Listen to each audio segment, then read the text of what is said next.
फिर से चोरों के एक समूह ने अगरतला बटतला फेरी से सटे घर के स्पेयर पार्ट्स की दुकान पर छापा मारा और 70 से 75 हजार रुपये का सामान ले गए। बटतला फेरी से सटे इलाके में हुए इस घटना से कारोबारी समुदाय में खलबली मच गई है। बटतला बाजार होम स्पेयर स्पोर्ट्स के मालिक सोनू पाल ने कल दुकान में बहुत सारा सामान उठाया और दुकान के कर्मचारियों की मदद से उन्हें दुकान में रखा, लेकिन उन्होंने रात के कर्फ्यू से पहले शाम 6 बजे दुकान बंद कर दी और चले गए घर के लिए। शुक्रवार की सुबह दुकान का मालिक दुकान पर आया तो देखा कि दुकान का टीन का बारा कटा हुआ था और चोरों के एक समूह ने सामान चुरा लिया। जब इस घटना की सूचना बटतला पुलिस को दी गई तो पुलिस मौके पर जांच करने के लिए गए, लेकिन व्यवसाय समुदाय में इस जगह के बारे में अफवाहें थी जहां पुलिस हर समय गश्त कर रही है और साथ ही साथ निजी सुरक्षा गार्ड के रहते हुए भी ऐसी घटना कैसे हुई। शाम 6 बजे से रात का कर्फ्यू लगा दिया गया है। पुलिस TSR टीम पिछले 3 दिनों से सड़क पर है, लेकिन बटतला फेरी से सटे इलाके से चोर कैसे बच गए? रात की पुलिस ड्यूटी न होने के कारण चोरों का गिरोह ऐसा करने में सक्षम था, लेकिन अब दुकान मालिक ने पुलिस स्टेशन में मामला दर्ज कराया है। बटतला बाजार के व्यापारी देख रहे हैं कि पुलिस चोरों को पकड़ने में सक्षम होगी या नहीं।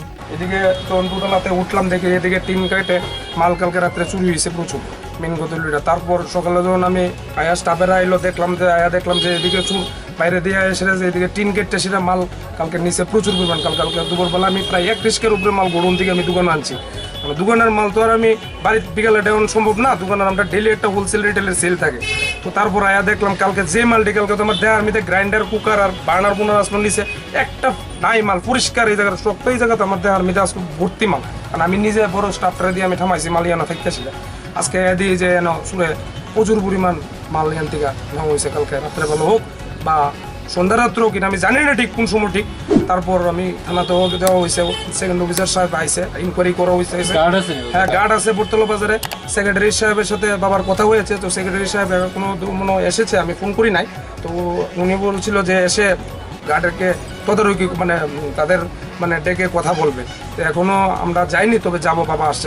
পুলিশ তো থাকতো, পুলিশ কালকে পেট্রোলিং ছিল না। SI সাহেবের সাথে কথা হয়েছে, কালকে পেট্রোলিং ছিল না, ওনাদের লোক কম ছিল কালকে, ডেলি দেয় না।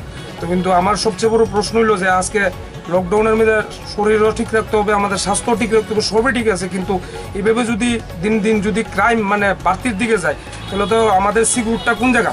রাত্রে তো লোক ঘুমাইতে হইতো না, তাহলে দোকানে ঘুমাইতে হইব, তাহলে দেখা যাইতেছে মানে